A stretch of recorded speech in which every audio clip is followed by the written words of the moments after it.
స్వరమును వినడానికి సిద్ధపడుతున్నాను. మాటలు నిష్ప్రయోజనకరం, మానవాత్మను మరుగుపరిచి మానవ స్వరమును మరుగుపరిచి ప్రయోజనకరమైనటువంటి మీ మాటలను మాకు దయచేయమని యేసయ్య నామమున ప్రార్థించి వేడుకొనుచున్నాను తండ్రి, ఆమేన్.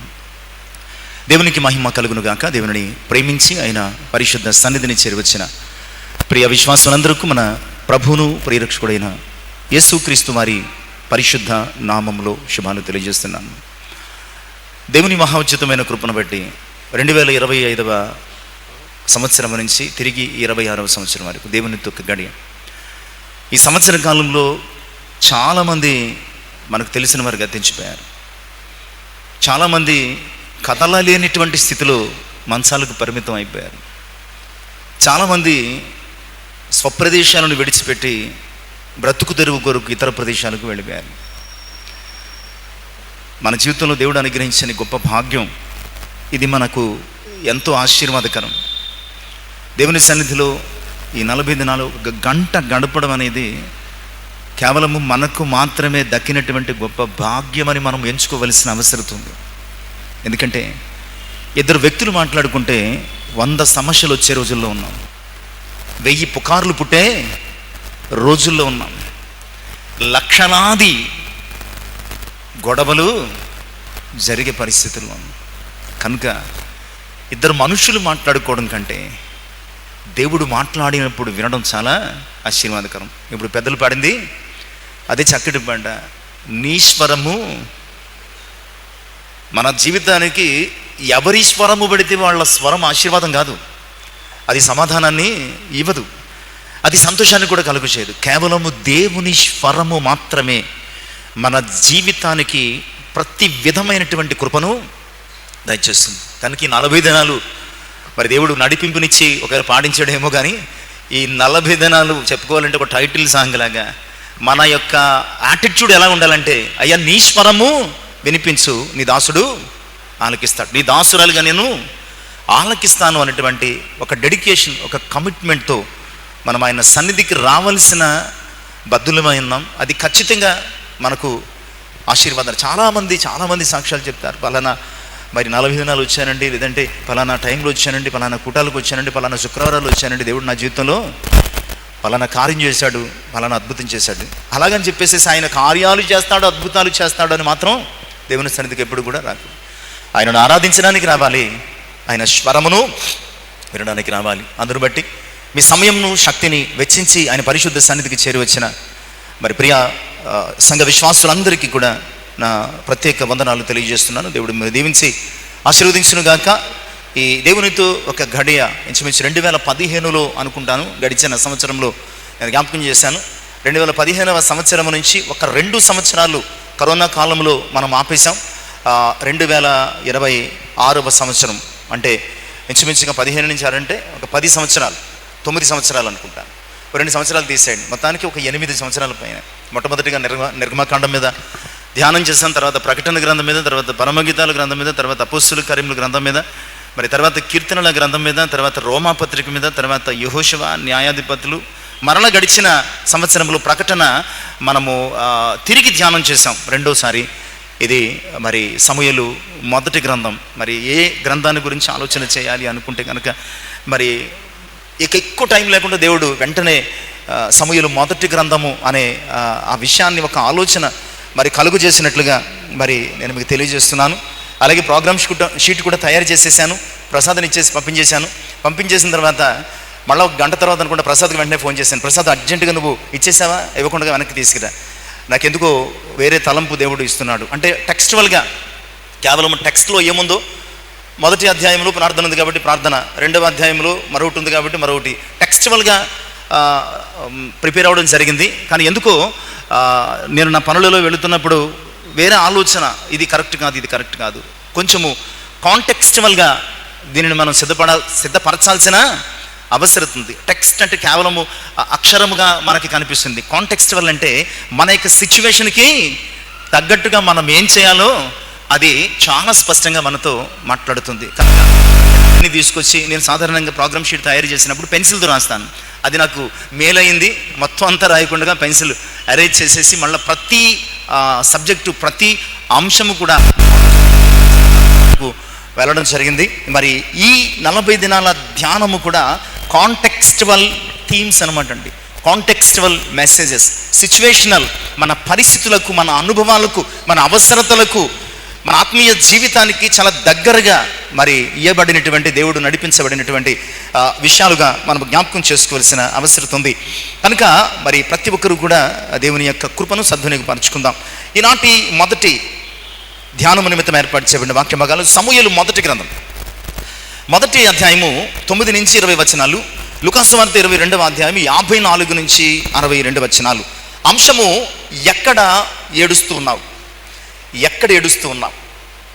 సాధారణంగా మనిషి కష్టం వస్తే ఎక్కడ పడితే అక్కడ, ఎప్పుడు పడితే అప్పుడు, ఎలా పడితే అలాగా, ఎందుకు పడితే అందుకు ఏడవడం మొదలు పెడతారు. ఒకప్పుడు ఆడవాళ్ళు మాత్రమే ఏడ్చేవారు, మగవాళ్ళు ఏడవడం అనేది చాలా చిన్నతనంగా ఉన్నది.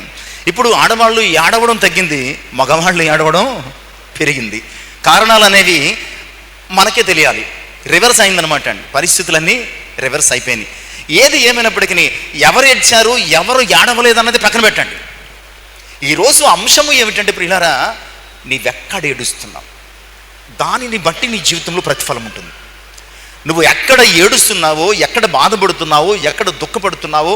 యాక్చువల్గా దీనికి నేను మొట్టమొదట పెట్టినటువంటి అంశం ఏంటంటే ప్రార్థనా ఫలం అని పెట్టాను, ప్రార్థనా ఫలం అని పెట్టాను. కానీ అది టెక్స్చువల్గానే ఉంది, ప్రార్థించింది ఫలం పొందింది. ఇట్స్ వెరీ నార్మల్ టెక్స్ట్ అనమాట అండి. కానీ అందులో ఆ ప్రార్థనలో ఉన్నటువంటి ఆమె పెయిన్ ఏంటి, ప్రార్థనలో ఉన్నటువంటి ఆమె అంతరంగ అనుభవం ఏంటి, ఆమె ఎంత కుమిలిపోతుంది, ఎంత దుఃఖపడుతుంది, అలా ప్రార్థన చేయడానికి అసలు ఎన్ని సంవత్సరాలుగా ఆమె నలిగిందో, కరిగిందో, విరిగిందో, ఏమైందో తెలియదు. అందుకనే దేవుడు ఆ మొట్టమొదటి అంశం ఆలోచన ఇచ్చిన తర్వాత ఇక నేను ఆగలేదు, వెంటనే ప్రసాద్కి ఫోన్ చేసి వెంటనే దాన్ని వెనక్కి రప్పించుకుని మార్చాను. దీని మొదటి ధ్యానములో అంశము నీవెక్కడ ఏడుస్తున్నావు, నీవెక్కడ ఏడుస్తున్నావు. ఇది ఏడుపు కూడా కాదండి చెప్పాలంటే, దానికంటే తీవ్రమైన పదం ఆమె 15వ వచనంలో చెప్తున్నటువంటి మాట. హన్నా నువ్వు మతురాలుగా ఉన్నావని ఏలి అన్నప్పుడు హన్నా ఏలితో మాట్లాడుతుంది, అది కాదు నా ఏలినవాడా, నేను మనోదుఃఖము గలదాననై ఉన్నాను. ఇది ఏడుపుకు అతీతమైందనమాట అండి. ఏడిస్తే కన్నీళ్ళ రూపంలో కాస్త భారం దిగుతుందేమో, కానీ మనోదుఃఖము గుండెను పిండేసి చాలా బరువుగా మారిపోతుంది. నేను ద్రాక్షరసమునైనను మద్యమునైనను పానము చేయలేదు, కానీ నా ఆత్మను యెహోవా సన్నిధిలో. ఎంత అద్భుతమైనటువంటి ఎక్స్పీరియన్స్ అండి, ఎంత అద్భుతమైనటువంటి ఎక్స్పీరియన్స్. ఆమె అంటుంది, నేను ద్రాక్షరసాన్ని కానీ మద్యాన్ని కానీ పుచ్చుకోలేదు, నాకు చాలా చెప్పుకోలేనటువంటి, ఎవరికి చెప్పుకోలేనటువంటి, ఎవరికి చెప్పినా తీరనటువంటి మనోభారము, మనోదుఖము, మనోవేదన, చాలా కష్టం ఉంది. నిజమే కదా, అన్నిసార్లు అన్ని విషయాలు అందరితో చెప్పుకోలేము. ఏడవడం అంటే ఈజీగా ఏడ్చాం, కానీ ఎందుకు ఏడుస్తున్నావమ్మా అంటే ఏమీ లేదులేండి అని మనం అక్కడి నుంచి తప్పించుకుని వెళ్ళిపోతాం. అందరికీ అన్ని విషయాలు మనము చెప్పే పరిస్థితి ఉండదు, చెప్పుకోలేని పరిస్థితులు ఉంటాయి. ఏమి కూడా అదే అంటుంది, నాకు చాలా బాధ ఉందయ్యా, నాకు చాలా దుఃఖం ఉంది, చెప్పుకోలేనటువంటి కష్టము. అందుకనే ఆమె పెదాలు మాట్లాడటం లేదు, గుండె మూలుగుతుందనమాట అండి. ఆమె పెదాలు మాట్లాడటంలే, గుండె మూలుగుల శబ్దము మాత్రమే వినిపిస్తున్నట్లుగా మనము చూస్తున్నాం. కనుక దీనికి, ఈ టెక్స్ట్కి సంబంధించి నేను జ్ఞాపకం చేసుకున్న, నాకు దేవుడిచ్చిన నడిపింపు, ఎక్కడ ఏడుస్తున్నాం. ఈ గ్రంథము గురించి కొన్ని విషయాలు క్లుప్తంగా జ్ఞాపకం చేసుకుని అసలు అంశంలోనికి నడిపించబడాలి. ఈ గ్రంథకర్త అంటే ఆథర్ లేదా రచయిత పేరు ఎక్కడా వ్రాయబడలేదు. కానీ పండితులు ఈరోజు చాలామంది అభిప్రాయం ఏంటంటే సమూయేలు గ్రంథం రాసి ఉంటాడు. నిజానికి మొట్టమొదట సమూయేలు మొదటి గ్రంథం రెండవ గ్రంథం కాదు, ఒకే గ్రంథంగా ఉండేదని పండితుల అభిప్రాయం. ఇది చెప్పడం అనేది జస్ట్ ఊరికనే బ్రీఫ్గా ఒక మనకి తెలియడం కోసం అంతే. ఆ తర్వాత కాలంలో అక్కడ ఉన్నటువంటి టెక్స్ట్ రీత్యా, లేదంటే అందులో ఉన్నటువంటి సంఘటనల రీత్యా మొదటి భాగం రెండో భాగంగా విభజించడం జరిగింది. కొంతమంది పండితులు ఏమన్నారంటే సమూయేలు మొదటి గ్రంథం 1 నుంచి 25 అధ్యాయాలు సమూయేలు రాశాడు, మరి మిగిలినటువంటి భాగాలలో రాయడములు సహకరించింది నాతాను, గాదు అనే ప్రవక్తలు. నిజానికి ఈ రచనలలో వారు ఉన్నట్లుగా దినవృత్తాంతాల 1 గ్రంథం 29వ అధ్యాయం 30వ వచనంలో మనకి కొంత సమాచారం ఉంది. అంటే ఈ గ్రంథంలో ఉన్నారనే స్పష్టత లేకపోయినా మరి ఇలాంటి రచనలలో వారి సహకారం ఉన్నదని, ప్రధాన పాత్రలు పోషించేవారని చెప్పడం జరిగింది. ప్రియులారా, ఈ గ్రంథంలో ఉన్నటువంటి చారిత్రాత్మకమైనటువంటి నేపథ్యం ఏంటంటే అసలు ఏమి ఉంది అంటే, న్యాయాధిపతుల తర్వాత రాచరికానికి ముందు ఉన్న సంధికాలమే ఈ గ్రంథ సంక్షిప్త సమాచారం. న్యాయాధిపతుల తర్వాత రాచరికము ప్రారంభానికి ముందు ఉన్నటువంటి ఈ సంధికాలం అన్నటి సంగతులు ఈ సమయంలో 1 గ్రంథములో మరి వివరించబడుతున్నాయి. ఈ గ్రంథములో ప్రధానమైనటువంటి 3 పాత్రలు ఎవరు అంటే, 1 సమూయేలు, 2 సౌలు, 3 దావీదు. ప్రియులారా, ఈ గ్రంథానికి ఒక టైటిల్ ఇవ్వాలి అనుకుంటే కనుక, ఈ గ్రంథంలో ఉండేటువంటి సమాచారము కానీ, లేదంటే ఈ గ్రంథంలో జరిగిన సంఘటనల సారాంశము కానీ, ఈ గ్రంథములోంచి మనం నేర్చుకోవలసిన ఒక లైన్ లేదంటే ఒక సెంటెన్స్ ఏమైనా ఉంది అంటే అదేమిటంటే, దేవుని పట్ల విధేయత విజయానికి నడిపిస్తుంది. దేవుని పట్ల విధేయత విజయానికి నడిపిస్తుంది. అవిధేయత అనర్థాలకు దారి తీస్తుంది. ఈ టోటల్ ఈ సమూయేలు 1 గ్రంథానికి ఒక టైటిల్ ఇవ్వాలి అని అనుకుంటే కనుక, లేదా ఒక సెంటెన్స్లో చెప్పాలంటే, ఒక లైన్లో చెప్పాలంటే, దేవుని పట్ల విధేయత నీకు విజయాన్ని ఇస్తుంది, అవిధేయత నిన్ను అపజయం పాలు చేస్తుంది. 1వ అధ్యాయం నుంచి చివరి అధ్యాయం వరకు ఉన్నటువంటి సారాంశము ఇదే. ఇది ఇంచుమించుగా క్రీస్తు పూర్వము 12వ శతాబ్దం నుంచి 10వ శతాబ్దము మధ్య కాలంలో ఉన్నటువంటి చరిత్ర ఇందులో చాలా సవివరంగా వ్రాయబడింది. ప్రియులారా, ఈరోజు మనం చదువుకున్నటువంటి ఈ టెక్స్ట్ గురించి వస్తే కనుక ఇందులో కూడా కొన్ని ప్రధాన పాత్రలు ఉన్నాయి. అంటే ఈ 1వ అధ్యాయం, అందులో ఒకరు ఎవరండి? ఎల్కానా. ఎల్కానా అనే వ్యక్తి మనకి కనబడుతున్నాడు. దీని అర్థం దేవుడు సంపాదించుకున్నాడు అని అర్థం. ప్రియులారా, ఇతడు ఎఫ్రాయిము మన్యమందున్నటువంటి రామత్సైస్మోఫీము పట్టణపు వాడైనటువంటి సూపునకు పుట్టిన తోహు కుమారుడైన ఎలూహుకు పుట్టిన యెరోహాము కుమారుడు. అంటే ఎంత లాంగ్ ఇచ్చాడు చూడండి. అంటే గోత్రాలు, తాతలు, ముత్తాతలు 5 తరాలు ఉన్నాయి ఇక్కడ. 5 తరాలు అంటే బైబిల్ ఎంత స్పష్టంగా ఉంది. ఇది సత్యము, ఇది అబద్ధము కాదు, ఇది చారిత్రాత్మకమైన రుజువులు కలిగింది అని చెప్పడానికి ఇంత చరిత్ర రాస్తున్నాడు. నిజానికి ఎఫ్రాయిమీయుడేమో ఎల్కానా అని అనుకుంటాం, కానీ ఎఫ్రాయిమీయుడైన అనే మాట ప్లేస్ని బట్టి ఆపాదించబడింది అంతే. షూనేమీయురాలు ఇలాగనమాట అండి. కనాను స్త్రీ, తూరు సీదోనులు పట్టణ ప్రాంత స్త్రీ ఇలా వ్రాయబడినట్టుగా ఎఫ్రాయిము ప్రాంతమందు నివసించేవాడు కనుక ఎవరంటే ఆ ఎఫ్రాయిమీయుడండి అనే ఆ పరిస్థితి వచ్చింది తప్ప నిజానికి వీరు లేవి గోత్రానికి చెందిన వారు అన్న సత్యం మనం గ్రహించాలి. ఇక రెండవ క్యారెక్టర్ ఎవరంటే, అంటే ఇక్కడ రాయబడినటువంటి క్రమాన్ని బట్టి ఫస్ట్ ప్రయారిటీ హన్నాకి ఇద్దాం. హన్నాను గురించి హన్నా అంటే కృప. ప్రియులారా, నిజానికి పేరుకు కృపే కానీ ఆమె జీవితంలో కృప కనిపించలేదు, ఆమెకు అనిపించను లేదు. సమాజంలో దేవుని కృప పొందిందన్న సాక్ష్యం కూడా లేదు. హన్నా అంటే పేరుకు కృపే కానీ ఇంకా కృప దక్కలేదండి, ఇంకా కృప దక్కలేదు.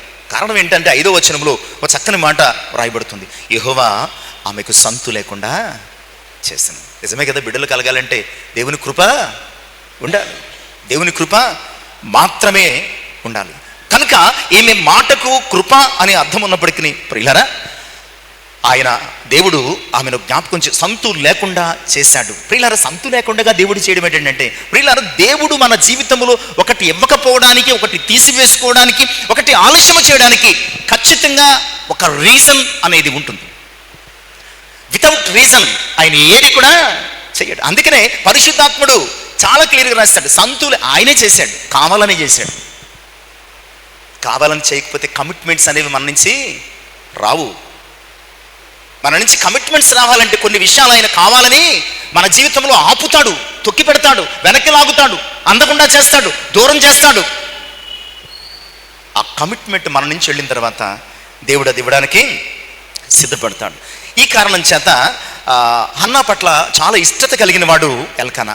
అందుకు నువ్వు ఏటేటా బలి అర్పించడానికి వెళ్ళినప్పుడు మరి పెనిన్నాకు ఆ బిడ్డలకు పాలు ఇచ్చేవాడు, కానీ హన్నాకు 2 పాళ్ళు ఎక్కువ ఇచ్చేవాడు. ఇక రెండో వ్యక్తి పెనిన్నా. ఈ మాటకు అర్థం ఏంటంటే ముత్యము అని అర్థం, కానీ ముత్యపు గుణాలు ఏమీ ఈమెలో కనిపించలేదు. ముత్యం తీసేసిన చెప్పలా తయారైంది. ముత్యపు చెప్ప ఏమవుతుంది? ఏం చేస్తుంది? గాయాలు కలుగు చేస్తుంది. అప్పుడప్పుడు విరిగిపోయిన ముచ్చపు చెప్పలు సముద్రపు ఒడ్డునుంటే ఎలా ఉంటాయి? గుచ్చుకుంటాయి, గమ్మును గీసుకుంటే తెగిపోతూ ఉంటాయి. ఇన్నాళ్ళు మామిడికాయలు ఆవకాయ మాగా పెట్టాలంటే ఏం చేసేవారు? ఇప్పుడు ఏదో రకరకాలు వచ్చేసినాయి, కానీ మాగా పెట్టాలంటే ఈ ఆల్చెప్పలు ఏరుకొచ్చేసేవారు. ఏరుకొచ్చేసి వాటిని కింద వేసి తోమేసేసి చిన్న కన్నం పడిన తర్వాత కన్నం పెడితే అగ్గిక్కేసేవారు. కత్తి కంటే షార్ప్గా వచ్చేసేవి, చాలా బాగుండేవి. అంటే అంత పదునుగా తెగిపోద్ది అనమాట. ముత్యమేమో కానీ ముత్యం తీసేస్తే మిగిలిపోయిన చెప్పలాగా అస్తమాటు అన్నాను గోకుతూ ఉండేది. అస్తమాటు అన్నాను ఇబ్బంది పెడుతూ ఉండేది.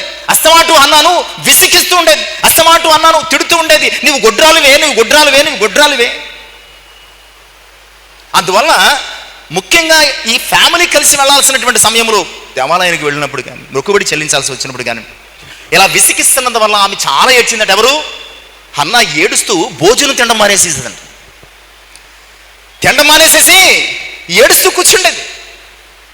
ఇలా చూసి చూసి ఒకరోజు ఎల్కానా ఆమె దగ్గరకు వచ్చేయమన్నాడంటే, ఎందుకమ్మా అస్తమాట ఏడుస్తావు? 10 మంది కుమారుల కంటే నేను నీకు ఎక్కువ వాడను కానా? సముదాయించడానికి ప్రయత్నించాడు కానీ పని అవ్వలేదండి.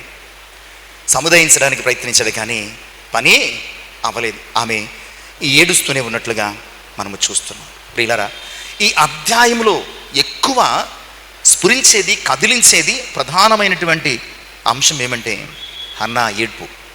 హన్నా ఏడ్పు అది దేవుణ్ణి కదిలించినటువంటి ఒక గొప్ప పోరాటమనే మనం చెప్పాలి.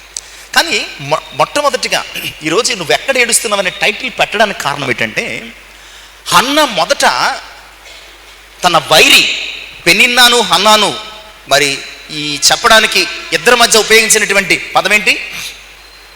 వైరి అనే ఆ మాట బైబిల్ గ్రంథంలో మనకి కనపడుతుందండి. 6వ వచనం, యెహోవా ఆమెకు సంతు లేకుండా చేసి ఉన్న హేతువుని బట్టి ఆమె వైరియగు పెనిన్నా, అంటే శత్రు, విరోధి. ఇలా విరోధం ఎలాంటిదంటే హాగరుకు శారాకు మధ్య ఉన్నటువంటి విరోధం అనమాట అండి. ఎలాంటి విరోధం అండి? హాగరుకు లేయాకు రాహేలుకు మధ్య రగిలిపోయిన విరోధం. నిజానికి ధర్మశాస్త్రము బహుభార్యాత్వాన్ని ప్రోత్సహించలేదు, కానీ ఎందుకు ఆనాడు చాలామంది జీవితాలలో అవి ఉండడము, అబ్రహాము జీవితంలో, మోషే జీవితంలో, భక్తుల జీవితాల్లో కూడా ఎందుకో మరి దేవునికి ఇష్టము లేకున్నా అలాంటి ఒక ప్రక్రియ వారు చేయడం జరగడం మనం చూస్తున్నాం. కానీ యేసుక్రీస్తునందు కడగబడిన వారు మాత్రం ఖచ్చితంగా మరి దేవుని యొక్క నిబంధనను పాటించబద్దులైనారు. ఈనాడు అంశం అది కాదు కనుక మనం ముందుకు సాగిపోవడానికి సిద్ధపడదాం. మొట్టమొదటిగా ప్రియులారా, ఆమె ఎప్పుడు ఏడ్చిందంటే పిల్లలు లేనప్పుడు కాదు, పిల్లలు లేరని తన వైర్యగు పెనిన్న దూషిస్తున్నప్పుడు, విసిగిస్తున్నప్పుడు, తృణీకరిస్తున్నప్పుడు, తిడుతున్న ఆమె ఎదుటే జలజలా కన్నీళ్ళు కార్చి అనంతరం మానేసి లోపలికి వెళ్ళి ముసుకేసుకు పడుకుంటుంది. ఏ అమ్మ అలాగున్నామని అమ్మ నాన్న అడిగితే అమ్మ నాన్న దగ్గర బోరుమని ఆడవడం మొదలుపెట్టింది. ఏమ్మా ఏంటి ఏడుస్తున్నామని బంధువులు అడిగితే వాళ్ళ దగ్గర బోరుమని ఆడవడం మొదలుపెట్టింది. ఆమె ఏడుపు విని ఇరుగు పొరుగు వారు వచ్చారు. అమ్మ ఎందుకు ఏడుస్తున్నావు అంటే వాళ్ళ దగ్గర ఏడవడం మొదలుపెట్టింది. సాయంకాలం భర్త ఇంటికి వచ్చేసరికి భర్త మీద 2 కేకలేసి, నువ్వు నాకు బిడ్డలను ఇస్తావా, ఇవ్వవా? ఎందుకమ్మా అంటే, ఇదిగో పెనిన్న ఎలా అన్నది అని మళ్ళా బోరుమని ఏడ్చింది. పెనిన్న దగ్గర, గుడ్రాలాని దూషించిన పెనిన్న దగ్గర ఏడ్చింది. ఎందుకు ఏడుస్తున్నావా అమ్మ అడగడానికి వచ్చిన తల్లిదండ్రుల దగ్గర ఏడ్చింది. జస్ట్ ఇమాజిన్, అంతే. తల్లిదండ్రులు లేరండి, ఇక్కడ బంధువులు లేరండి అని డోంట్ ఆస్క్. మనము ఒక సిచ్యువేషన్ని మనము దానిని సీన్ కింద చేస్తే ఎలా ఉంటుంది అంటే, కనుక సీన్ కింద చేస్తే ఎలా ఉంటుందంటే, ఆమె ఏడవడం చూసి, అన్నం తినకుండా జబ్బడు నీరసపడిపోవడం చూసి, ఒకవేళ భర్త తల్లిదండ్రులు కబురు పెడితే తల్లిదండ్రులు వచ్చి ఉంటే వాళ్ళ దగ్గర ఏడ్చింది, అన్నదమ్ముల దగ్గర ఏడ్చింది, అక్క చెల్లెళ్ళ దగ్గర ఏడ్చింది, బంధువుల దగ్గర ఏడ్చింది, ఇరుగు పొరుగు దగ్గర ఏడ్చింది. చివరికి భర్త దగ్గర ప్రతిరోజు ఏడుస్తుంది. అక్కడ ఇక్కడ ఎక్కడ పెడితే అక్కడ ఏడ్చింది. There is no use. ఈరోజు ఎందుకు ఈ ప్రశ్న మన జీవితాల్లో వేసుకోవాలి అంటే కనుక, నువ్వు ఎక్కడ ఏడ్చినా నువ్వు చులకనైపోతావు తప్ప, నువ్వు అలసైపోతావు తప్ప, నువ్వు ఒక వీక్ పర్సన్గా మిగిలిపోతావు తప్ప ఎలాంటి ప్రయోజనం లేదంతే. నిజమే, కొన్నిసార్లు మన ఎమోషన్స్ని కంట్రోల్ చేసుకోవాలి. మన శక్తికి మించినటువంటి సమస్యలు వచ్చినప్పుడు, బాధలు వచ్చినప్పుడు, కష్టాలు వచ్చినప్పుడు, ఇబ్బందులు వచ్చినప్పుడు ఒక్కసారి బరస్ట్ అయిపోయి ఇక్కడ అక్కడ అని తేడా లేకుండా ఎక్కడ పడితే అక్కడ మనము కన్నీరు మున్నీరైపోతూ ఉంటాం ప్రియులారా. కానీ వాక్యము చెప్తుంది ఈరోజు ఈ ప్రశ్న ద్వారా దేవుడు హన్నా జీవితం నుంచి మనకు ఒక పాఠం నేర్పించాలనుకుంటున్నాడు. నువ్వు ఎక్కడ పడితే అక్కడ ఏడుస్తున్నావా? అసలు ఎక్కడ ఏడుస్తున్నావు? నీ భర్త దగ్గర, నీ భార్య దగ్గర, నీ పిల్లల దగ్గర, నీ తల్లిదండ్రుల దగ్గర, నీ బంధువుల దగ్గర, నీ స్నేహితుల దగ్గర, నీ ఆఫీస్లో, నీ కలీగ్స్ దగ్గర, సొసైటీలో, నీ నైబర్స్ దగ్గర.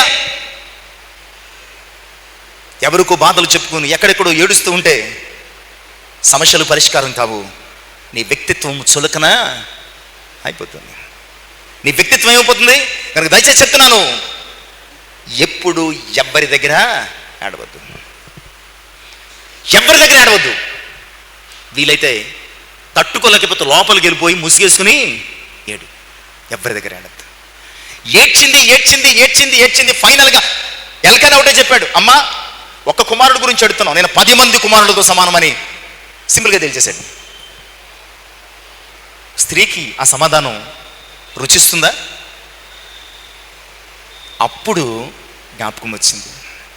చాలాసార్లు వెళ్ళింది భర్తతో. ఇందా చదువుకున్నాం కదా, 2 పళ్ళు ఇస్తూ వచ్చేవాడు, 2 పళ్ళు ఇస్తూ వచ్చేవాడు. చాలాసార్లు వెళ్ళింది. కానీ ఆ చాలాసార్లలో ఎప్పుడు దేవుని సన్నిధిని హన్నా ప్రార్థించినట్లుగా రాయబడలేదు. This is very first time in her life.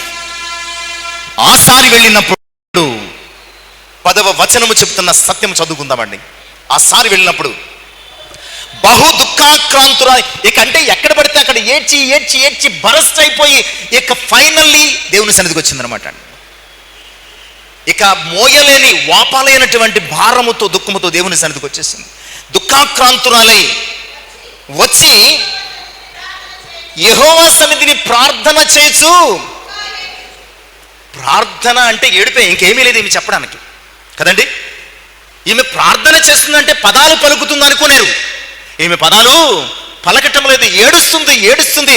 ఆ ఏడ్పులో, ఆ కన్నీటి బిందువులలో మాటలు దేవుని సన్నిధిని ప్రవహిస్తున్నాయంతే. అందుకనే ఏలికి అర్థం కాలేదు, మాటలు పలికుంటే ఈమె ప్రార్థన చేసుకుంటుంది అని అనుకునేవాడు. కన్నీళ్లు ప్రవహిస్తున్నాయి, మూలుగులు వినిపిస్తున్నాయి. మనోభారముతో ఆమె దేవుని సన్నిధిలో పోరాడుతుంది, మౌనంగానే పోరాడుతుంది. ప్రియులారా, నేను ఒక కఠినమైన మాట చెప్పుకోవాలంటే, ఈ ఏడుపేదో ముందే దేవుని దగ్గర ఆడొచ్చు కదా. ఎవరి దగ్గర పడితే వాళ్ళ దగ్గర ఏడుస్తున్నావా? ఎక్కడ పడితే అక్కడ ఏడుస్తున్నావా? ఎక్కడ పడితే అక్కడ దుఃఖపడుతున్నావా? ఎక్కడ పడితే అక్కడ కన్నీళ్ళు పెట్టుకుంటున్నావా? కొంతమంది ఏదైనా మాట్లాడేటప్పటికి వెంటనే చల్చల్వా, కళ్ళంట గుడ్లు నిండా నీళ్ళు నిండిపోతాయి. అయ్యో నేనేమన్నానమ్మా, లేదండి బాధ కలిగిందండి. నువ్వు ఎక్కడ ఏడుస్తున్నావు అసలు? ఈ ఏడుపేదో ముందే దేవుని సన్నిధిలో ఆడొచ్చు కదా. అక్కడ ఏడ్చావు చులకనయ్యో, ఇంకో చోట ఏడ్చావు చులకనయ్యో, మరో చోట ఏడ్చావు చులకనయ్యో. చివరికి నేను చూసి ఎదురుపడిన వాళ్ళందరూ ఏమనుకున్నారంటే, ఏడుపు కొట్టిది, ఏడుపు కొట్టింది. అసలే గుడ్రాలన్నటువంటి ఒక భారమైనటువంటి పేరు. ఆ పక్కన చేర్చిన మరో టైటిల్ ఏంటంటే ఏడుపు. ఏడుస్తూనే ఉంటుంది, ఏడుస్తూనే ఉంటుంది. అమ్మ ఏంటంటే తినదండి, ఏడుస్తుందండి. మరి పిల్లలు లేకపోతే ఏం చేస్తాం? ఎవరైనా పెంచుకోవాలి, ఎవరైనా తెచ్చుకోవాలి, లేకపోతే మరుడు చేసుకోవాలి. ఏం చేస్తాం చెప్పండి? ఏడుస్తూ కూర్చుంటే అయిపోతుందా అని చాలామందికి విసిగిపోయారు. ఇంకా ఆమె వెళ్ళిపోయింది. వీళ్లతో ఆమె విసిగిపోయి మొట్టమొదటిసారిగా దేవుని సన్నిధిలో. ప్రియులారా, ఈరోజు మనం ఎక్కడ ఏడుస్తున్నాము అన్నదాన్ని బట్టే మన జీవితంలో ప్రతిఫలం ఉంటుంది. నీ ఏడుపే నీ దేవునికి ప్రార్థనగా వినపడుతుంది, తెలుసా నీకు అది? నీ ఏడుపు ఈ లోకానికి చులకనగా కనబడితే, దేవుని సన్నిధిలో నీ వేడ్చే ఏడుపు మాత్రం ఆయనకు ప్రార్థనగా కనిపిస్తూ ఉంటుంది, ఆయనకు ప్రార్థనగా కనిపిస్తూ ఉంటుందన్న సంగతిని దేవుని యొక్క వాక్యం ద్వారా నేను తెలియజేస్తున్నాను. ఎందుకంటే నీ ఏడుపును చూసి నవ్వేవాళ్ళు కొంతమంది పక్కకు వెళ్ళి సెటైర్లు వేసుకునేవాళ్ళు కొంతమంది. గడిచిన కన్నీళ్లు అనే అంశంలో కూడా నేను జ్ఞాపకం చేశాను. 56వ సంకీర్తన 8వ చరణంలో, 56వ సంకీర్తన 8వ చరణంలో, కన్నీళ్లు నీ బుడ్డెలో ఉంచబడి ఉన్నవి లేదా దాచి ఉన్నావు, నీ కవిలలో అవి వ్రాయబడి ఉన్నవి. ప్రియులారా, నీ కన్నీళ్లు నీ బంధువులకు చులకన, నీ భర్తకు చులకన, నీ భార్యకు చులకన, నీ పిల్లలకు చులకన, నీ తల్లిదండ్రులకు చులకన, సమాజంలో నీ పొరుగు వారికి అందరికీ చులకనేమో, కానీ మన ఏడ్పు మాత్రం దేవునికి ఎంతో విలువైనది. మనం ఏడిస్తే ఆయన కూడా ఏడ్చేంత ప్రియమైనది మన ఏడుపు ఆయన సన్నిధి. ఆమె ఏడుస్తూ 11వ వచనంలో నువ్వు ఎక్కడ ఏడుస్తున్నావు అనే అంశానికి వెళ్ళే ముందుగా 7 విషయాలు మనం ఆలోచన. 11వ వచనంలో ఆమె ఏడ్పుతో కూడిన, దేవుని సన్నిధిలో ఏడుస్తూ ఏడ్పుతో కూడినటువంటి చేసిన ప్రార్థనలో ఉన్నటువంటి ప్రత్యేకమైనటువంటి 7 లక్షణాలు. First thing, addressing. ఆమె ఏడుస్తూనే ఉన్నది, కానీ ఆమె ప్రార్థన చాలా ప్రాపర్గా చేస్తుంది. మనం ఏడిస్తే సరిపోదు, ఆ ఏడుపులో కూడా మన ప్రార్థన ఎలా ఉండాలి? ప్రాపర్గా ఉండాలి. ఆమె ఏడ్చింది, కానీ అడ్రస్సింగ్ మాత్రం చాలా ప్రాపర్. ఆమె ఏం చేసింది? సైన్యములకు అధిపతి వగు యెహోవా, ఓ లార్డ్ ఆఫ్ హోస్ట్స్. అంటే ఇంకా ఆయనను మించిన వారు ఎవ్వరూ లేరు అని ఆయనను అడ్రస్ చేస్తుందని. రెండవదిగా ఆమె ఒబీడియన్స్ చూపిస్తుంది. 11వ వచనం, నీ సేవకురాలనైనా. ఆయన ప్రభువును సర్వశక్తిమంతునిగా ఆమె కీర్తిస్తున్నది. 2, తన దీనస్థితిని బట్టి విధేయత చూపిస్తున్నది. 3, తన ప్రాబ్లమ్ను ఏం చేస్తుంది? చెబుతుంది, నా శ్రమను చూచి. 4, తన రిక్వెస్ట్ చెప్తుంది, మరువక జ్ఞాపకము. ఈ 11వ వచనంలోనే ఉన్నాయండి అన్నీ కూడా. మొదట అడ్రస్ చేస్తుంది సైన్యములకు అధిపతి యెహోవాని. 2, ఒబీడియన్స్ చూపిస్తుంది తన స్థితిని, నీ సేవకురాలని. 3, ప్రాబ్లం చెప్తుంది, నా శ్రమను చూడు ప్రభువా అంటుంది. 4, ఆమె తన జీవితంలో చెప్తున్నటువంటి చాలా ప్రధానమైనది, నన్ను జ్ఞాపకము చేసుకో, నన్ను జ్ఞాపకం చేసుకో ప్రభా అనే రిక్వెస్ట్ చేస్తున్నట్లుగా మనం చూస్తాం. ఇక 5వది, ఆమె పిన్ పాయింట్గా, క్లారిటీగా ఉన్నది. ఏంటంటే స్ట్రైట్గా దేవుణ్ణి అడగడం. బైబిల్లో కొంతమందిని చూసి మనం నేర్చుకోవాలి. ఈమె ఏది పడితే అది, ఎలా పడితే అలాగా, ఎక్కడ పడితే అక్కడ అడగలేదా? అయ్యా నీవు నాకు మగపిల్లను, చాలా స్ట్రైట్గా ఉందన్నమాట అండి తన యొక్క రిక్వెస్ట్, తన యొక్క ప్రేయర్ నీడ్. చాలు, నీవు నాకు ఒక మగపిల్లను. దాని వెనకాల ఒక రీజన్ ఉంది. ఏ ఆడపిల్లని ఇవ్వచ్చు కదా, అడగొచ్చు కదా, ఏ పిల్లని పడితే ఆ పిల్లని కావాలని అడగొచ్చు కదా, రీజన్ ఉంది. ఆ రీజన్ నెక్స్ట్ మాటలు లేదా నెక్స్ట్ భాగంలో మనం చూస్తాం. ఆ రీజన్ వెనుకున్న కారణం ఏంటంటే ఆమె కమిట్మెంట్, ఆమె డెడికేషన్. అంటే ఆమె మగపిల్లనిస్తే నేను నీకు వాగ్దానం చేస్తున్నాను ప్రభా, ఆ బిడ్డను నీకు ఇచ్చేస్తాను, కేవలము నా నింద, నా బాధ తొలగించుకోవడానికే తప్ప, నువ్వు ఇస్తే నీ బిడ్డను తిరిగి నీకే సమర్పించేస్తాను. ఆ బిడ్డను. ఈ 7 విషయాలు కూడా మన ప్రార్థన అనుభవంలో జ్ఞాపకం చేసుకోవాలి. మొట్టమొదటిది, దేవుని అడ్రస్ చేయడం అనేది చాలా ప్రాపర్గా ఉండాలి.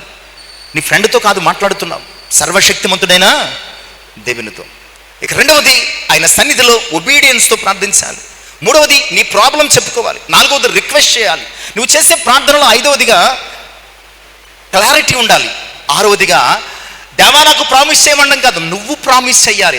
That means commitment. ఇందాక అనుకున్నాం కదా, ఇంత స్ట్రగుల్ అవుతేనే కానీ హన్నా నోటి నుంచి కమిట్మెంటు రాలి. చాలాసార్లు ఎందుకు లేట్ అవుతుందండి, ఎందుకు లేట్ అవుతుందండి, ఎందుకు ఆలస్యం అవుతుందండి, అందరికీ చేస్తున్నాడు, ఎందుకు దేవుడు మాకు చేయటం లేదంటే, ప్రియులారా నీ జీవితంలో ఒక పని, ఒక కార్యము, ఒక అంశము ఆలస్యం అవుతుందంటే దేవుడు చెయ్యలేక కాదు, నీ ప్రార్థన వినబడక కాదు, ఆయన నీ నుంచి ఏదో ఒక కమిట్మెంట్ ఎక్స్పెక్ట్ చేస్తున్నాడు. ఏదో ఒక కమిట్మెంట్ ఎక్స్పెక్ట్ చేస్తున్నాడు అనమాట. అన్న జీవితంలో ఆలస్యానికి కారణం దేవుడే ఆమెను జ్ఞాపకం చేసుకోకుండా అయిపోయాడు. పిల్లలు పుట్టకుండా యెహోవా చేశాడు. కారణం ఏంటంటే అలా చేస్తేనే కానీ ఆమె దేవుని సన్నిధికి వచ్చి ఏడవదు, ఎక్కడ పడితే అక్కడ ఏడుస్తుంది. కాబట్టి దేవుని సన్నిధికి వచ్చి ఏడ్చింది, కమిట్మెంట్ ఇచ్చిందనమాట. అయ్యా జస్ట్ నాకు బిడ్డని చాలు, మళ్ళా నీకు ఇచ్చేస్తాను, నాకు అవసరం లేదు, నీ సన్నిధిలోనే ప్రతిష్ట చేసింది. కమిట్మెంట్, వాగ్దానం చేసింది, డెడికేట్, సమర్పించేసుకుంది, మొక్కేసుకుంది. ప్రియులరా, మన ప్రార్థన జీవితంలో కూడా ఇలాంటి అనుభవాలు కలిగి ఉండాలని దేవుని యొక్క వాక్యం ద్వారా జ్ఞాపకం చేస్తుంది. సో ఈరోజు నువ్వు ఎక్కడ ఏడుస్తున్నావు? నువ్వెక్కడ ఏడుస్తున్నావు? ఏసావు ఏడ్చాడా లేదా? ఏసావు ఏడ్చాడా లేదా? ఎక్కడ ఏడ్చాడు? ఎక్కడ ఏడ్చాడండి? నాన్న దగ్గర ఏడ్చాడు. మనకేమైనా కావలిస్తే ఎక్కడ ఏడుస్తాం? అమ్మ దగ్గర, నాన్న దగ్గర, అంతే కదా? అమ్మ దగ్గర, నాన్న దగ్గర. ఏసావు ఏడ్చాడు. ఎక్కడికి వెళ్ళాడు? నాన్న దగ్గర ఏడ్చాడు. నాన్న దగ్గర ఏడ్స్తే నాన్న ఏమన్నాడు తెలుసా? I'm helpless my son, I'm helpless, నేనేం చేయలేను. ఎందుకు నువ్వు ఎక్కడ ఏడుస్తున్నావు అని ఈరోజు దేవుని వాక్యము ప్రశ్నిస్తుందో తెలుసా? నువ్వు ఎవరి దగ్గర ఏడ్చినా అందరూ హెల్ప్లెస్సే, ఎవరేం చేయలేరు. నీ పరిస్థితిని, నీ బతుకును, నీ సమస్యను, నీ అవసరతను, నీ కష్టాన్ని, నీ దుఃఖాన్ని, నీ వ్యాధిని బాగు చేయలేరు, నయం చేయలేరు. సొంత తండ్రి దగ్గర నాన్న ఒక్క ఒక్క దీవెన కూడా లేదా, ఒక్క ఆశీర్వాదం కూడా లేదా నాకు ఇవ్వడానికి అని ఏడుస్తుంటే మై సన్ ఐఎమ్ హెల్ప్లెస్, నేనేం చేయలేను, లేవు అన్నీ నీ తమ్ముడు పట్టుకెళ్ళిపోయాడు. సో నువ్వు ఎక్కడ ఏడుస్తున్నావు? ఏమీ చేయలేని వారి దగ్గర, నీకులాగా ఏడ్చే వాళ్ళ దగ్గర, నీ ఏడుపును పరిష్కరించే మార్గము చూపలేని వారి దగ్గర, లేదంటే నీ కన్నీటిని తుడిచి నీ కష్టాన్ని తీర్చి నిన్ను ఆదుకొని ఆదరించే నీ దేవుని సన్నిధిలోన మనుషుల దగ్గర ఏడ్చినంతసేపు కూడా అన్న ఏడవాల్సే వచ్చిందండి. అన్న ఏం చేసింది? ఏడవాల్సే వచ్చింది. ఒక్కసారి దేవుని దగ్గర ఏడ్చిందండి. మనం చూస్తే కనుక 18వ వచనం, ఒక్కసారి దేవుని దగ్గర ఏడ్చింది. ఎంత అద్భుతమైనటువంటి కార్యం అంటే, ఒక్కసారి దేవుని దగ్గర ఏడ్చిన తర్వాత ఆ 18వ వచనం 2వ భాగం, తరువాత ఆ స్త్రీ తన దారిని వెళ్ళిపోయి భోజనము చేయొచ్చు నాట నుండి దుఃఖముఖిగా ఉండడము. అందుకనే అన్నాను, ఈ ఏడుపేదో ముందే ఆడొచ్చు కదా దేవుని సన్నిధికి వచ్చి.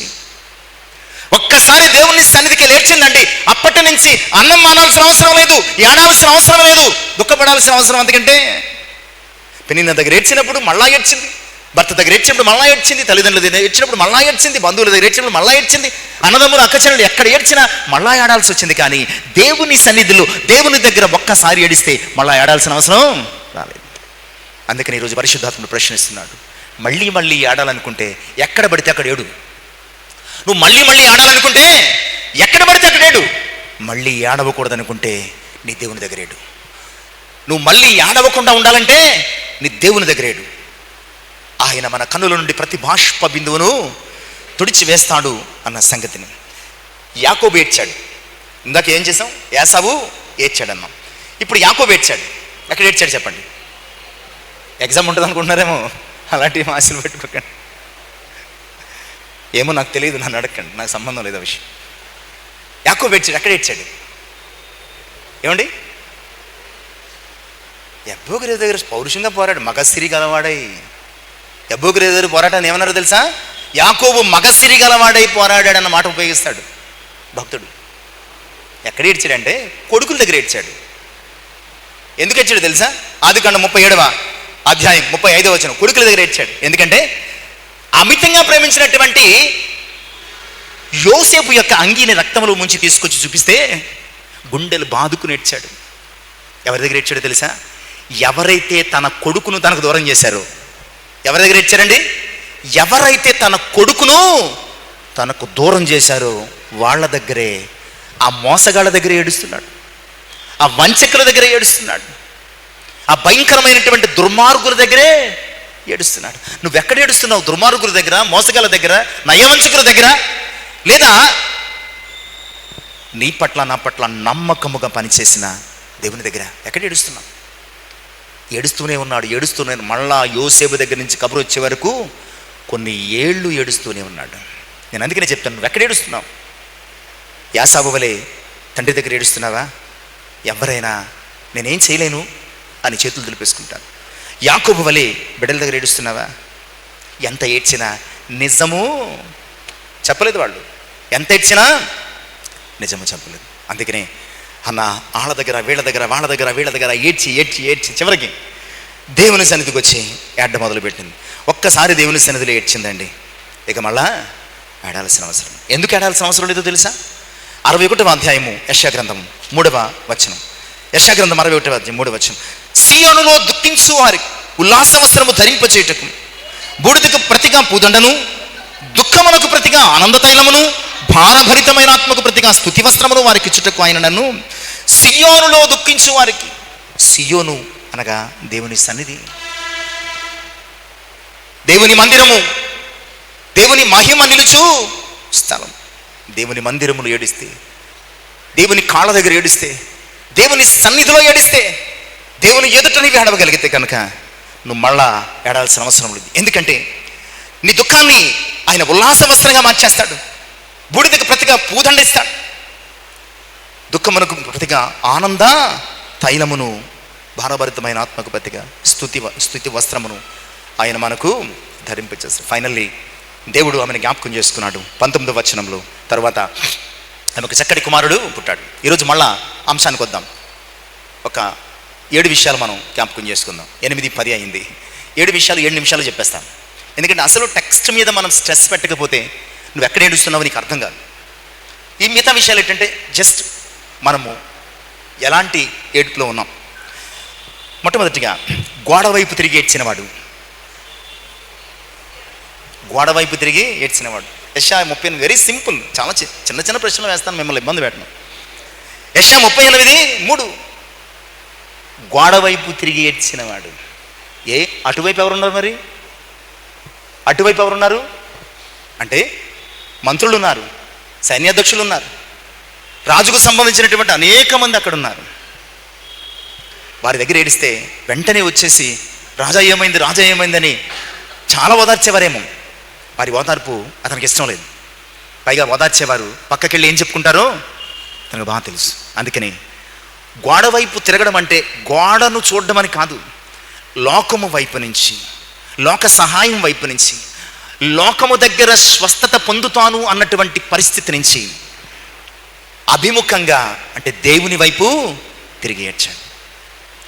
నువ్వు లోకము వైపు చూచి ఏడ్చినంతసేపు నీ కన్నీళ్లు దేవునికి కనిపించవు, లోకానికే కనిపిస్తాయి.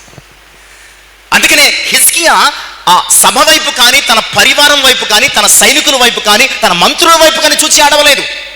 ఒకవేళ అలా ఏడ్చుంటే వాళ్ళు చూసేవారు హిజ్కియా కన్నీళ్లు. దేవుని వైపు తిరిగి ఏడ్చాడు. గోడ వైపు తిరగడం అంటే దేవుని వైపు తిరిగి ఏడ్చాడు. దేవుడు హిజ్కియా కన్నీళ్లు చూశాడు. దేవుని వైపు తిరిగి ఏడ్చినందుకు 15 సంవత్సరంలో బోనస్ ఇయర్స్ వచ్చాయన్నమాట. దేవుని వైపు తిరిగి ఏడిస్తే చాలాసార్లు డాక్టర్ల దగ్గరికి వెళ్తాం, ప్రభు ఏమండి అయ్యారు ఇదండి అదండి చాలా జబ్బండి ఇదండి, సరేనమ్మా ఆపరేషన్ చేద్దాం అయిపోతుంది పోతే 5 లక్షలు 10 లక్షలు అవుతుంది అంటారు. మళ్ళీ కొత్త ఏడుపు, జబ్బు గురించి ఒక ఏడుపు, డబ్బు గురించి ఒక ఏడుపు, తర్వాత నయం కాకపోతే ఇంకొక ఏడుపు. కానీ హిజ్కియా వైద్యులు నమ్ముకోలేదు, సరాసరి దేవుని వైపు తిరిగి ఏడ్చాడు. దేవుడు చూచాడు, యెషయాను పంపించాడు. 15 సంవత్సరాలు నేను చెప్తున్నాను, లోకం వైపు చూచి ఆడకు, నీ దేవుని వైపు చూచి ఏడు. లోకము నీ కన్నీళ్లకు వక్రభాష్యం చెప్తుంది, దేవుడు నీ కన్నీళ్లకు సమాధానం ఇస్తాడు. 15 సంవత్సరములు ఆయుష్ దక్కింది. ప్రియులారా, పడక మీద నుండి ఏడ్చినవాడు, రాత్రి పడక మీద నుండి ఏడ్చినవాడు. మొదటి అంశం గోడ వైపు తిరిగి ఏడ్చినవాడు. రెండవ అంశం పడక మీద ఏడ్చినవాడు. కీర్తన 6:5-7. కీర్తన 6:5-7 ఎవరంటే దావీదు. పగలంతా చాలా గంభీరంగా ఉండేవాడండి దావీదు. దావీదు చుట్టూ చాలామంది ఉన్నారు, అందులో శత్రువు ఎవడో మిత్రుడు ఎవరో తెలియదు. ఎందుకంటే చివరికి ఒక సమయంలో సొంత కొడుకే తిరగబడ్డాడు, అహీతోపెలు మడమ తిప్పాడు. ఇలాంటి ఎప్పుడు తన పతనాన్ని చూద్దామా అంటే వారవలేకపోయారు. ఒక గొర్రెల కాపరి వచ్చి మమ్మల్ని పరిపాలించడం ఏంటి అన్నటువంటి ఉద్దేశము సిద్ధాంతము తెలియదు, కానీ వారవలేకపోయారు. దావీదు చుట్టూ శత్రుముఖులు ఉన్నాయి. ఏ కారణం చేతను రోజంతా గంభీరంగా ఉండేవాడండి, రాజవస్త్రాలు ధరించుకొని గొప్పగా పరిపాలన చేసి వచ్చిన వారికి సమాధానాలు చెప్తూ, తీర్పులు తీరుస్తూ, సమస్యలు పరిష్కరిస్తూ. ఒక్కసారి సాయంకాలం అయ్యి వచ్చి భోజనం చేసిన తర్వాత తను ఒక్కడు వచ్చి మంచం మీద పడి దొర్లి ఏడ్చేవాడటండి.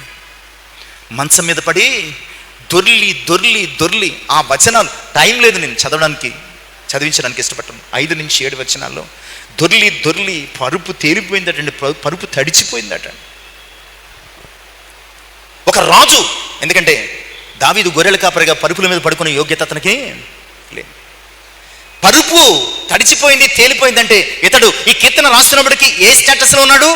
ఒక రాజుగా ఉన్నాడు. తన రాజమందిరానికి వెళ్ళి తలుపులు వేసుకుని మంచం మీద పడి తనకు కలిగిన శ్రమ ఏంటో, సమస్య ఏంటో, శత్రువులను బట్టు, వ్యాధిని బట్టు, బాధను బట్టు, తను చేసిన పాపమును బట్టు, దేనిని బట్టి మొత్తానికి రెండో కంటికి తెలియకుండా ప్రియులారా ఏడ్చాడు. కానీ నువ్వు అందరూ చూడాలి, సింపతి చూపించాలి అని వాళ్ళ దగ్గర వీళ్ళ దగ్గర ఏడుస్తున్నాం. మనము సింపతి కొరకు ఏడుస్తుంటాం చాలాసార్లు. మనుషుల జాలి, మనుషుల దయ ఏం చేస్తుంది నీకు? అది అయ్యో అంటారు, వెళ్ళిపోతారు. కానీ దావీదు దానికోసం కాదు, తన పడక మీద పడి దొర్లి దేవుడు జవాబిచ్చే వరకు, సహాయం చేసే వరకు ఏడ్చాడు. ప్రియులారా, అలా ఏడవగా అదే అధ్యాయము చివరి భాగంలో రాస్తున్నటువంటి మాట ఏమిటి అంటే 6వ అధ్యాయం చివరి భాగంలో దయచేసి చదువుదాం. కీర్తనలు, నా శత్రువులందరూ సిగ్గుపడి అలా ఏడ్చి ఎన్నో రాత్రులు గడిపిన తర్వాత ఏడుపుకు కారణమైన శత్రువులను దేవుడు ఏం చేశాడు? నిన్ను ఎవరైతే ఏడిపిస్తున్నారో, ఎవరిని బట్టి అయితే ఏడుస్తున్నావు నువ్వు, వారు నీ ఎదుట సిగ్గుపడేటట్టయినా చేస్తాడు. నిజమే కదా? చివరికి సౌలు ఏం చేశాడు? సమయంలో మొదటి గ్రంథం చదవసలేదు కానీ చెప్తాను. సమయంలో మొదటి గ్రంథం 24, 22, సమయంలో మొదటి గ్రంథం 26, 25, 27, 4 సిగ్గుపడి వెళ్ళిపోయాడు. ఇక చివరికి దావీదును తరమడము వెతకడం మానేశాడు, సిగ్గుపడి వెళ్ళిపోయాడు. అందుకనే మనుషుల దగ్గర కాదు, నువ్వు రాత్రి ఏడుస్తావు, పగలు ఏడుస్తావు, నీ దేవుని దగ్గర నీ ఏడుపుకు కారణమైన వారిని ఆయన సిగ్గుపెట్టేటట్టు చేస్తాడు. ఇక ముఖము ఎర్రబడేలా ఏడ్చిన వ్యక్తి, సాధారణంగా బాగా రెడ్ చాప్ ఉన్నవాళ్ళు, బాగా వైట్ చాప్ ఉన్నవాళ్ళు ఏడిస్తే ముఖము ముక్కు ఏమైపోతాయి? కళ్ళు ఎర్రబడిపోతాయి, ముఖం ఎర్రబడిపోతుంది, చంపలు ఎర్రబడిపోతాయి, ముక్కు ఈ నాస్టల్స్ అవి కూడా ఎర్రబడిపోతాయి. ఇక్కడ ఒక వ్యక్తి ముఖము ఎర్రబడేలా ఏడ్చాడటండి. ఎవరు? గ్రంథం చెప్తే చెప్పేస్తారులేండి. యోబు గ్రంథము 16:17. యోబు గ్రంథము 16:17. ముఖం అంటే యోబు బాధ లేదు, ఏడవలేదు, కష్టం లేదు కాదు, విశ్వాసి. కానీ తన విశ్వాసమును బట్టి పరిస్థితులన్నీ అధిగమించాడు. అన్నీ పోయి, బిడ్డలు పోయారు, భార్య దూషించి చచ్చిపోమన్నది, చేదరించింది. స్నేహితులు ప్రతిరోజు తెల్లవారితే చాలు కూర్చుండేవారు, రైట్, తెల్లవారితే చాలు కూర్చుండి ఆర్గ్యూ చేసేవారు, డిబేట్ పెట్టేవారు. ఈ మధ్యన ఈ డిబేట్స్ అనేవి పెద్ద ఫ్యాషన్ అయిపోయింది. డిబేట్ పెట్టేవారు, నువ్వు అది చేసి ఇది చేసి కావాలంటే నిరూపించుకో, లేకపోతే రుజువు చేసుకో, దేవుని ఎదురు నువ్వు అంత గొప్పడువా, ఇది అది ఏదేదో డిబేట్. నేను డిబేట్లు పెట్టమనడానికి ఆయన ఏర్పాటు చేసుకోలేదు. సర్వలోకములకు వెళ్ళి, ఈరోజు చాలామంది సర్వలోకానికి వెళ్ళి సర్వ సృష్టికి స్వార్థ ప్రకటించుకుండగా ఒక చోట కూర్చొని డిబేట్స్ పెడుతున్నారు టీవీ ముందు. టీవీ అంటే ఒక సాతాన్, ఆ సాతాన్ ముందు కూర్చొని దేవుణ్ణి ప్రశ్నిస్తున్నారు, దేవుని ఉనికిని గురించి. నిజమే చెప్తున్నానండి, ఈ టీవీ, సెల్ ఫోన్, ఈ టెక్నాలజీకి సంబంధించినవన్నీ ప్రాపర్గా యూజ్ చేయకపోతే అదే సాతాన్. ఆ సాతాన్ ముందు కూర్చొని దేవుడిలాగా, దేవుడు అలాగా, ఈ వాక్యంలాగా అలాగా, నేను అది చేయమని చెప్పలేదు కదా ప్రియులారా. పొద్దున్న లెగిస్తే యోబు దగ్గర కూర్చొని ఎలా ఈ మాటలన్నీ విని యోబు ఇంటికి వెళ్ళిపోయి ముఖమంతా ఎర్రబడేలాగా ఏడ్చాడటండి. చదవండి ఆ మాట దయచేసి 16:17. అమ్మా, ఏడ్పు చేత నా ముఖము ఎర్రబడి ఉన్నది. చాలండి, ఏడ్పు చేత ఎర్రబడ్డాయి. 21 వచనం, అదే 16:21 వచనం. కన్నీళ్ళు ప్రవాహము వలె, దావీదు యొక్క ఆ అనుభవాలను కూడా జ్ఞాపకం చేస్తూ కన్నీళ్లు ప్రవాహము వలె ఏడ్చాడు. ఎక్కడ ఏడ్చాడు? స్నేహితుల దగ్గర మాత్రం చాలా ఖచ్చితంగా మాట్లాడాడు. యోబు స్నేహితులతో మాట్లాడిన మాటలు దేవుని దృష్టికి యుక్తమైనవి. కానీ ఇంట్లోకి వెళ్ళి రాత్రి పడుకోవడం అంటూ ఏముండదు. స్నేహితులు వెళ్ళిపోయిన తర్వాత ఏం చేసేవాడు? ఏడ్చేవాడు. ముఖము ఎర్రబడిపోయేంతగా ఏడ్చేవాడు. పొద్దున్న లేచేడు ముఖం ఎంత ఉబ్బుపోయేదేమో. ప్రియులారా, అతని ఏడ్పు అతని క్షేమస్థితిని మరలా కలుగు చేసింది, రెట్టింపు ఆశీర్వాదాన్ని వచ్చింది. నువ్వు దేవుని దగ్గర ఏడిస్తే నీ క్షేమాన్ని నీకు తిరిగి ఆయన ఇస్తాడు. రెట్టింపు ఆశీర్వాదంతో ఆయన నిన్ను నింపుతాడు. ఇక నాలుగు ప్రభువును చూచి ఏడ్చిన వ్యక్తి. ఏమండి? ప్రభువును చూచి ఏడ్చిన వ్యక్తి. Very simple. టెక్స్ట్లో అయితే వెరీ సింపుల్. ఎక్కడి నుంచి కొత్త బైబిల్ ఏం తేలేదు, కానీ టైటిల్ని బట్టి మనం కన్ఫ్యూజ్ అవుతాం. లూకాసు వార్త 22:62 మనం చదివాం, సెకండ్ టెక్స్ట్ అనమాట. ఇవాళ చదువుకున్నటువంటి అది ప్రభువును చూచి. అదేంటండి ప్రభువును చూచాడు? ప్రభు దగ్గర ఆడలేదు కదా, వెలుపలికి పోయి సంతాపడ్డాడంటే. ప్రియులరా, వెలుపలికి పోయి సంతాపపడి ఏడ్చను. ఈ వెలుపలికి పోవడం అనేది మనము గ్రహించాల్సిన సత్యం. పేతురు ఎక్కడున్నాడు? అప్పటికి ఎక్కడున్నాడు? అన్యుల మధ్యలో ఉన్నాడు. అన్యుల మధ్య ప్రభువును ఎరుగనని వంకాడు. అందుకును ప్రభు చూసిన వెంటనే అది గుర్తొచ్చి ఆ అన్యుల మధ్య నుంచి బయటికి వెళ్ళిపోయి ప్రభు మాటలను మనస్సులో గుచ్చుకుంటే ఏడ్చాడు. నువ్వు ఎక్కడ ఏడాలో, ఎందుకు ఏడాలో తెలుసా? ప్రభు మాటలు గుచ్చుకుంటే నీవు ప్రభు దగ్గర ఆడాలా. ప్రభు మాటలు నిన్ను గుచ్చుతున్నప్పుడు అలగకూడదు. ప్రభు మాటలు నీకు నొప్పెడుతున్నప్పుడు తిడుతున్నారే అనుకోకూడదు. ప్రభు మాటలు మనకి బాధ కలిగిస్తున్నప్పుడు మనము వెలుపలికి పోయి సంతాపపడి ఏడవలసిన అవసరం. అలా ఏడ్చిన పేతురు నీడ పడితే రోగులు లేచి కూర్చున్నారటండి. శవాలు లేచి, ప్రభువు వస్త్రపు చెంగు పుడితే స్వస్థత కలిగిందేమో కానీ పేతురు నీడ పడితే చాలని పేతురు వెళుతున్న మార్గంలో అపొస్తలుల కార్యాల గ్రంథంలో ఉంటుంది, రిఫరెన్స్ చెప్పేంత టైం లేదు. అటు ఇటు కూర్చో మంచాలు వేసి పడుకోబెట్టేసేవారు. అతను నీడపడి అనేక మంది రోగులు, భూలోకమును తల్లకిందులు చేయి వారిలో ప్రధానుడు, ప్రభువు కొరకు తల్లకిందులుగా సిలువ వేయబడిన వాడు కూడా పేతురే. ఒక ఏడ్పు ఎంతగా పేతురు జీవితంలో ఎదుగుదల తీసుకొచ్చిందో చూసారా? దేవుని చూచి, ప్రభువును చూచి ఏడ్చినటువంటి పేతురు ఏడుపు పేతురు ఆత్మీయ జీవితాన్ని ఉన్నత స్థితికి నడిపించేస్తుంది. ఇక 5వ అంశం ముగించేస్తానండి, 3. ఏడుస్తూ ఎదురుపడిన వ్యక్తి. ఏడుస్తూ ప్రభువుకు ఎదురుపడిన వ్యక్తి. ఏమండి? లూకాసు వార్త 7వ అధ్యాయం 13 వచ్చింది. అస్సలే భర్త లేడండి. ఎవరు లేరు? అస్సలే భర్త లేరు. ఎందుకంటే ఈమెను గురించి రాయబడుతున్నటువంటి మాట విధవరాళ్ళు. ఉన్నది ఒక్క కొడుకు, అదే ఆమెకు జీవనాధారం. ఆ కొడుకు చచ్చిపోయాడు. పాడే మోస్తూ నాయను ఊరి వెలుపలికి వస్తున్నారు. ఈమె ఏడుస్తుంది, కానీ ఎవరు ఏం చేయలేకపోతున్నారు. ఎవరేం చేస్తారండి? చచ్చిపోయిన వాళ్ళు ఏమైనా బతికించగలరా? నిజమే, చాలాసార్లు నువ్వు ఎక్కడ ఏడుస్తున్నావో తెలుసా? చచ్చిపోయిన నీ ఆశలను బతికించలేని వ్యక్తుల దగ్గర, చచ్చిపోయినటువంటి నీ విశ్వాసాన్ని బతికించలేని వ్యక్తుల దగ్గర, చచ్చిపోయినటువంటి నీ నిరీక్షణను బతికించలేని వ్యక్తుల దగ్గర, పడిపోయినటువంటి నీ ఆధ్యాత్మిక జీవితాన్ని బాగు చేయలేనటువంటి వ్యక్తుల దగ్గర ఏడుస్తున్నాం. ఆమె ఏడుస్తుంది, కానీ అమ్మ అందరూ వచ్చామని ఏం చేస్తామమ్మా, తప్పదు, మరి ధైర్యంగా ఉండండి. మనం కూడా ఏం చేస్తాం?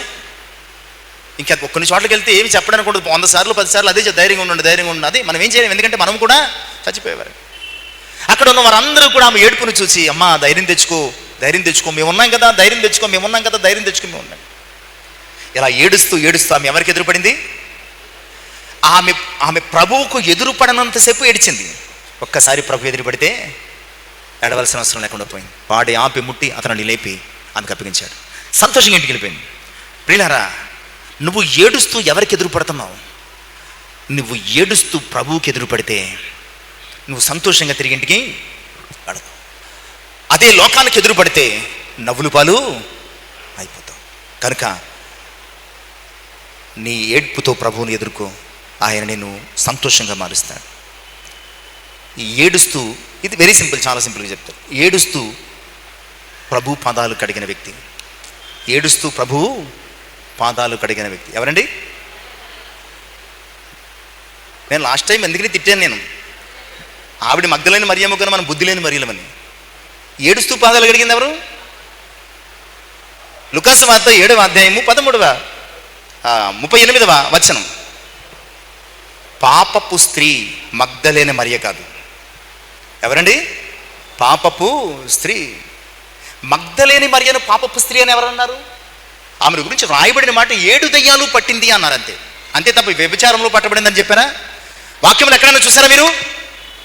ఆమెను గురించి అడ్రస్ చేస్తూ ఆమె నేపథ్యం ఏం చెప్పిందంటే 7 దయ్యములు పట్టిన మగ్ధలేని మరియా అన్నారు తప్ప పాపపు స్త్రీ అని కానీ పాపము చేసిన ఎక్కడ రాయబడి మీరు చూపించేసుకోవాల్సింది.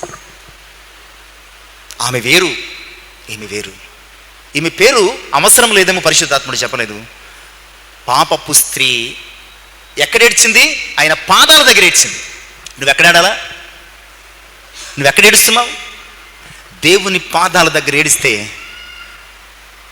మనకు ఆయన క్షమాపణ ఇస్తాడు. ఆయన పాదాల దగ్గర ఏడ్చిన ఆమెను పరిసయ్యుడు క్షమించలేకపోయాడు, కానీ ప్రభు నిజమే, నువ్వు మనుషుల దగ్గర ఏడిస్తే ఒక పాపిని నువ్వు క్షమించలేడు. దేవుని పాదాల దగ్గర ఏడిస్తే పరిశుద్ధుడైన దేవుడు నిన్ను ఖచ్చితంగా క్షమిస్తాడు, ఖచ్చితంగా క్షమిస్తాడు. కనుక ఆయన పాదాల దగ్గర ఏడ్చింది. ఇక చివరి అంశం, చాలా టైం అయింది. చివరి అంశం, ఏడుస్తూ వెతుకులాడుతున్న వ్యక్తి. ఇంకా చెప్పాలంటే అర్థమైపోద్దని చెప్పలేదు, సమాధి దగ్గర ఏడ్చిన వ్యక్తి. ఇప్పుడు చెప్పండి, ఇప్పుడు మగ్ధలేని మరి. బైబిల్ చాలా క్లియర్గా ఉంటుందండి. ఒకవేళ ఆ మాట, ఆ పేరు తెలియాలంటే చాలా క్లియర్గా రాస్తాడు. లేదు అంటే ఒక స్త్రీ, ఒక వ్యక్తి, ఒక మనిషి, ఒక కుష్ఠరోగి, ఒక పరిచయుడు, ఒక సుంకరి, సింపుల్గా చెప్తాడు. ఇక్కడ మగ్ధలేని మరి ఏడుస్తుంది. చూసారా? ఎంతో ప్రత్యేకించి ఎన్నుకున్న 12 మంది శిష్యుల కళ్ళ వెంట ఒక నీటి చుక్క కనిపించలేదండి బైబిల్లో. ఏమో ఏడ్చారేలోది తెలియదు. ప్రాణాలు దక్కించుకోవాలని భయము కనిపించింది తప్ప ఒక్క శిష్యుడు ఏడవలేదు. కానీ తన జీవితాన్ని విమోచించిన 7 దెయ్యాల చేతుల్లోంచి విడిపించినటువంటి యేసయ్య కోసం ఒక్క ఆడ మనిషి సమాధుల వెంబడి, సమాధి దగ్గరికి వెళ్తుంది, తొంగి చూస్తుంది, బయటకు వస్తుంది, వెళ్తుంది, తొంగి చూస్తుంది. ఆమె అన్నిసార్లు వెళ్ళి రావడం చూసి లోపల ఉన్న ఇద్దరు మనుషులు అడిగారు, ఎందుకు ఏడుస్తున్నావమ్మా? నా ప్రభుని ఎవరు ఎత్తుకుపోయారు మీకు తెలిస్తే చెప్పండి. అలా బయటకు వచ్చింది. ఇదంతా చూసిన ప్రభు ఎదురుపడ్డాడు. ఆ చీకట్లో గుర్తుపట్టలేక, అయ్యా నా ప్రభుని ఎత్తుకుపోయి ఉంటే కనుక చెప్పు, నేను తీసుకెళ్ళిపోతాను, మీకేం అభ్యంతరం, ఇక్కడ ఏం ఉంచం, పట్టుకెళ్ళిపోతాను. మరియా అని పిలవగానే వెంటనే ఆమె రబ్బూని అని సంతోషంతో కేకలు వేస్తుంది. ప్రియులారా, నువ్వు ప్రభు దగ్గర ఏడిస్తే ఆయన మొదటి దర్శనం నీకే. నువ్వు ప్రభు కొరకు వెతుకులాడుతూ ఏడిస్తే, 7వ మాట ఏంటంటే, నువ్వు ప్రభు కొరకు ఏడుస్తూ వెతికితే ఆయన్ని మొదటి దర్శనం నీకే. కానీ చాలాసార్లు దేనినో వెతుకుతూ ఏడుస్తాం మనం. ఈ లోకంలో ప్రభువును తప్ప దాన్ని దీన్ని దేన్నో వెతుకుతూ ఏడుస్తూ ఉంటాం. నిజానికి నువ్వు ఏడుస్తూ వెతకాల్సింది యేసయ్యను. నువ్వు ఏడుస్తూ ఆయన్ని వెతికితే కనుక ఆయన నవ్వుతూ నిన్ను దర్శిస్తాడు. మొదటి పునరుద్ధాన దర్శనం ప్రపంచ చరిత్రలో ఎవరిదండి? మగ్దలేనే. ఎంత అద్భుతమైనటువంటి విషయం. కనుక ఈరోజు అంశం, నువ్వెక్కడ ఏడుస్తున్నావు? నువ్వెక్కడ ఏడుస్తున్నావు? మనుషుల దగ్గర? నిన్ను తన మహిమతో దర్శించగలిగిన నీ దేవుని దగ్గర? నువ్వు ఏడ్చే స్థలాన్ని బట్టి ప్రతిఫలం ఉంటుంది. నువ్వు ఏడ్చేది మనుషుల దగ్గర అయితే నువ్వు ఏడవాల్సి ఉంటుంది. నువ్వు ఏడ్చేది యేసయ్య దగ్గర ఉంటే ఎప్పటికీ నీ కళ్ళు ఏడవలసిన స్థితిలోనికి వెళ్ళు. కనుక డిసైడ్ యువర్ సెల్ఫ్. నువ్వు ఇక్కడ ఏడు, దేవుని సన్నిధిలో పడేడు, దొర్లేడు, గోజాడు, దేవుని సన్నిధికి వచ్చి, లేదంటే నీ ఇంటిలో తలుపు వేసుకుని దేవునితో ఏకాంత అనుభవంతో నీవు ఏడు, కన్నీరు పెట్టుకో, లేదంటే ప్రశ్నించు, లేదంటే హక్కుతో అడుగు. అంతే తప్ప ఎక్కడ పడితే అక్కడ ఏడ్చి చులకన కాకు. దేవుడి మాటలు మన హృదయములు ఆశీర్వాదకరంగా ఫలింపుచేయను కాక. నేను ప్రార్థన చేసుకుందాం. పరిశుద్ధుల మందర ఇంతవరకు నాతో మాట్లాడు. నిజమేనా ఆయన? నువ్వు ఎక్కడ ఏడుస్తున్నావు?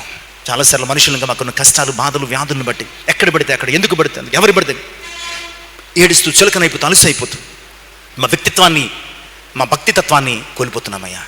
అన్న అక్కడ ఇక్కడ ఏడ్చి చివరికి ఒక ఏడుపు కొట్టుదానిలాగా భోజనం మానేసి పస్తులుంది. కానీ చివరిసారిగా మీ సన్నిధిలో ఏడ్చినప్పుడు ఇక ఎప్పుడు ఏడవలసిన అవసరం రాలేదు, పస్తులు ఉండాల్సిన అవసరం రాలేదు. ప్రభా, ఈరోజు మీ దగ్గర ఏడ్చేవారుగా, మీ దగ్గర కన్నీరు విడిచేవారుగా, మా కన్నీటికి విలువనిచ్చే మీ దగ్గర దుఃఖపడేవారుగా మమ్మల్ని చేయండి అయ్యా. ఇదిగో ప్రభా, ఆత్మానుసారమైన దుఃఖము మారు మనస్సును కలుగు చేస్తుందని సెలవిస్తున్నారు కదా. అటు కృపదాయి చేయమని, విన్న వాక్యం ఫలింపు చేయమని యేసు నామమున ప్రార్థించి వేడుకొనిచున్నాను తండ్రి. ఆమేన్. దేవునికి మహిమ కలుగును గాక. దేవుని దీవించి ఆశీర్వదించును గాక.